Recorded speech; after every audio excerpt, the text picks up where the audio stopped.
Goldie, I'll tell you that Goldie Sherman has come from Toronto for this exhibition. She is Reva's sister's daughter, a potter, and came to visit with them ever since she was 16. So she has a lot of great memories, and she has been spending all her days here telling all the stories and helping people understand who they were and what they gave to this community. So tonight she has another interesting talk about Leonard being shot by his friend. And I'd like to give a hand, please, to Goldie. Yes, this is quite the story, and it hasn't been told, I don't think, too many times. It's one of those stories that, well, it's in John Virtue's book, but I think it's been buried a little bit because of the nature of it, because it's pretty intense. So, yeah, this is about a very serious incident that happened between Leonard and Fred Taylor here in San Miguel in 1969. So first of all, I'm just going to give you a little context about Fred and Leonard, and then I'm going to read from John Virtue's book that is it's got quite a bit of detail. So both Leonard and Fred Taylor were born in the UK. Leonard from a working class family, and Fred from a very wealthy military family, then the Bank of Ottawa, etc., etc. Both immigrated to Canada as young boys, and both were bullied in the schoolyard. Leonard found solace in his music and his painting, and Fred, being a 6'2" tall man, he was interested in sports, and he found his solace in sports. Football player, skier, boxer, and some of you who are Canadians may know, or some of you may know that Fred's older brother, so the family was the E.P. Taylor family. They were millionaires. E.P. Taylor was a very big businessman, a horse breeder. He actually bred Northern Dancer, who was the winner of the 1964 Kentucky Derby. So this was a very wealthy, so Fred's from a very wealthy family. Fred studied at McGill University in Montreal and graduated as an architect. Leonard and Fred were friends for about 25 years before Fred came to San Miguel and decided to become a portrait artist in 1959. In the mid-60s, Leonard, Sterling, and some other teachers took up hunting, of all things. Leonard said for him it was more about getting together with the boys and seeing the countryside. Fred wanted to join them and bought a very powerful 12-gauge shotgun. He learned everything about hunting and shooting as was his way, practiced almost to obsession, and became a very good shot. Fred, unlike Leonard, suppressed his emotions in general, and hunting became his release. Fred always looked up to Leonard, seeking out advice, guidance, recognition about his chosen career as a painter. This kind of relationship he never received from his own father or his brother. York Wilson, another well-known Canadian painter, joined Leonard in San Miguel and became, just a second. Oh yes, in the late 60s. And both York and Leonard really started to be enamored about abstract expressionism. With Fred's architectural background dominating his creativity, he could not understand what abstract painting was all about. And this actually created, interestingly enough, a rift between Leonard and York and Fred. Fred felt criticized, left out, and quite deeply hurt by Leonard and York and the other teachers. Leonard was a father figure for Fred, and Fred longed for Leonard's approval, which was not forthcoming. So tension mounted for Fred, his self-esteem plummeted. Leonard and York also started started to direct some very immature boyish pranks and behavior towards Fred, which turned into painful experiences for him. On multiple occasions, Leonard and York would only ask Fred, "How's the shooting? How's the hunting?" And not about his work. So Fred got extremely hurt and upset. So I'm going to now read from John Birch's book. On December 4th, 1969, Leonard and Riva ran into Fred on the street. Again, Leonard asked, "How's your hunting?" This time, Fred broke into tears and sobbed, "You never asked me about my painting." Despite the incident, the two men agreed to go quail hunting 5 days later with Fred Bernstein, a Hamilton, Ontario businessman and amateur sculptor, then living in San Miguel. Taking Leonard's car, they drove 7 miles north in late afternoon towards Atotonilco, a favorite place for painting because of its colonial church. Bernstein had never hunted before, so Fred had loaned him a shotgun. On the way, they stopped and Taylor set up a target so that Bernstein could get into some practice before the hunting started. Then he showed Bernstein how to lead a bird in flight, anticipating where the bird would be when the shot hits it. Returning to the car, they drove further down the road and then parked alongside it. They walked through dry, foot-high grass and thistles towards a hill, a couple of 100 yards away. Then the 3 men split up. Bernstein walked to the right around the base of the hill. Leonard started up the hill past aging nopal cacti and stunted mesquite trees. Taylor hung back. The author later retraced Leonard's steps, ducking under strands of barbed wire at the roadside and gathering thistles on his stockings and pant legs as he waded through a field unchanged and uncultivated in 3 decades. When he was 20 yards up the hill, the author stopped where Leonard had, turned to his right as Leonard had done at that instant, and looked down at where Fred Taylor would have stood. What was surprising was how close the 2 men were as Leonard looked at Fred, who had one eye closed, the other squinting along the sight line of his swiveling 12-gauge Franchi shotgun. The last thing that Leonard remembered were the barrels pointing at him as Fred squeezed the trigger. Leonard slumped, bleeding to the ground, shot in the face and upper body. Fred Taylor shouted for Bernstein, and the 2 of them half-carried Leonard to his car. Back in San Miguel, they drove Leonard to the office of Dr. Olcina, but Paco was on vacation. They found another doctor named Garcia on San Francisco Street. The doctor counted 8 number 6 pellets in Leonard's face and more than a dozen in his chest and right arm. More were embedded in or deflected by the heavy canvas hunting cap Leonard wore.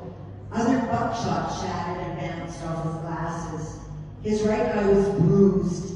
Garcia gave Leonard a sedative and tried to remove the pellets, but ended up leaving most of them in his face. Leonard believed the lead from the pellets caused the facial skin cancers, which for the rest of his life had to be removed periodically.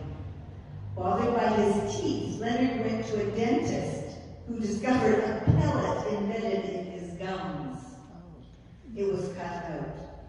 Months later, he was still complaining of soreness in his arm. There is little doubt that Leonard could have been killed had Taylor been a bit closer, or if the shooting had occurred earlier in the day. Death would probably have been asserted. Out of consciousness, believed Fred might have mumbled that he had been following a flight of quail when he pulled the trigger. But a hunter as well versed as Fred then would have known better than to shoot uphill, given the difficulty of determining the flight path of birds when earth and not sky is the background. By the time they left Garcia's office, the three men and the doctor had agreed that no report would be made to the police, and that no one would be told of the shooting. As far as is known, Taylor never mentioned the incident, nor did it ever come up in conversation with the Brooks. But Leonard never again went hunting, nor picked up a shotgun. Within weeks of the shooting, Leonard told three of their mutual friends what had happened. Frank Eklund, Fred's friend since grade 1, Eldon Greer, the Montreal poet, and York Wilson. It was always portrayed to us as an accident, but we knew there was a motive behind it, said Letitia Eklund. Fred was a man of tremendous feelings and passion, wild, almost an imperceptible impeccable exterior, English gentleman. But there was this raging fiend within him. The Griers thought likewise.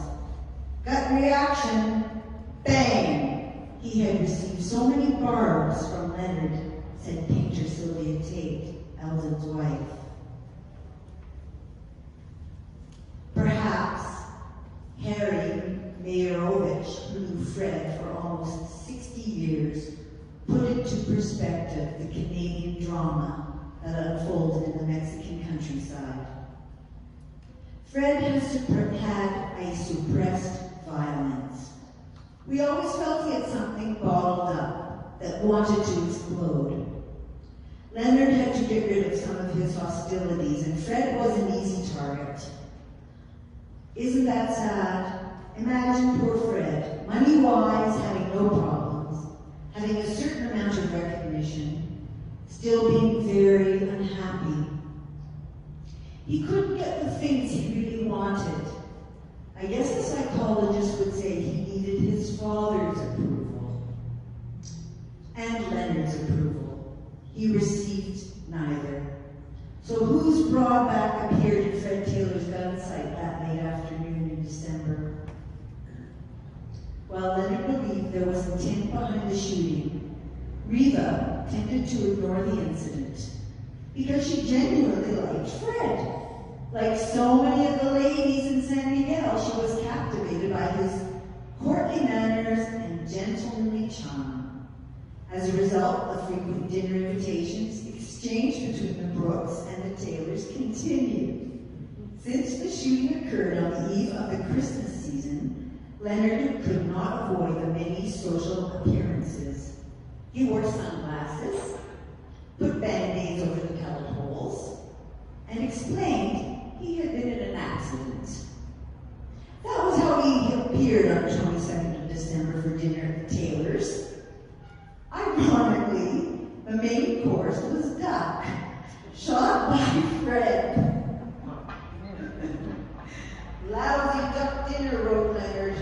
He often penned derogatory notes about Taylor in his diary. What a dope he is at times, Leonard said. I know I'm in for a dull time. Fred, for his part, would be his usual, polite self at dinner or party with the Brooks in attendance. But he came home ranting about Leonard. Fred always returned home uptight and angry about something that was said or done by Leonard, said his wife Fan at the time. Leonard never asked again how his hunting was going.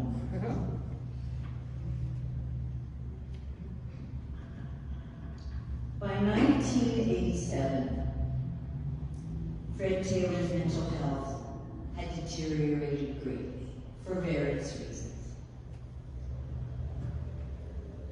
And here is a quote. A gentleman to the end, Fred Taylor, still in his pajamas, between 8 and 9 a.m., Tuesday, April 21st, 1987, turned off the coffee on the stove and told his wife Finn that he would have it later.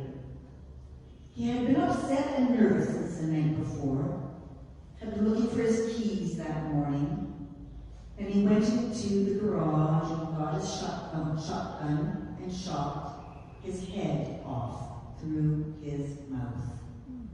Certainly, he had been in a crazed state since the night before, had not slept well, and Finn, his wife, had forebodings. He was deranged at the thought that she was going to leave him for a trip up north. He wanted her nearby all the time. Fred had taken the same gun with which he had shot Leonard, put the barrel in his mouth, and with his long arms and fingers reached down and pulled both triggers. The author and his wife were house guests of the Brooks at the time and were in the kitchen having breakfast with them when Finn called. Reva returned to the kitchen and announced Fred had died in a fall in his home. Poor Fred, Leonard said. But by the time of the internment the next day, everyone knew it had been a suicide.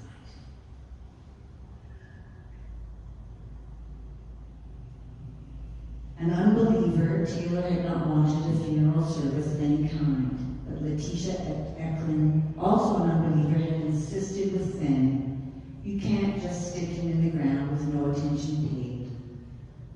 That afternoon, there were perhaps 40 people dressed in their finery in the foreigners' corner of the dusty San Miguel Cemetery, divided in two generational groups, those who knew Fred and the friends of his widow.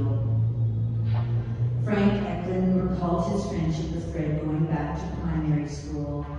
Linda Keogh, a Canadian puppeteer, a longtime San Miguel resident, said a few words.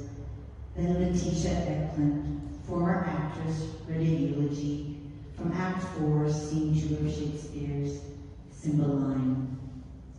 Leonard did not speak at the brief service, but that evening he wrote in his diary, a strange ending to the Fred Taylor life.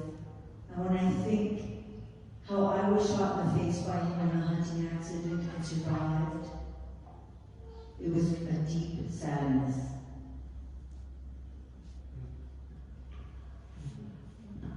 So the story is quite tragic in the end.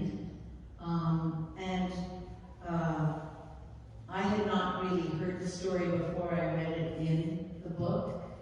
So it's one of those things that, in a full life, there is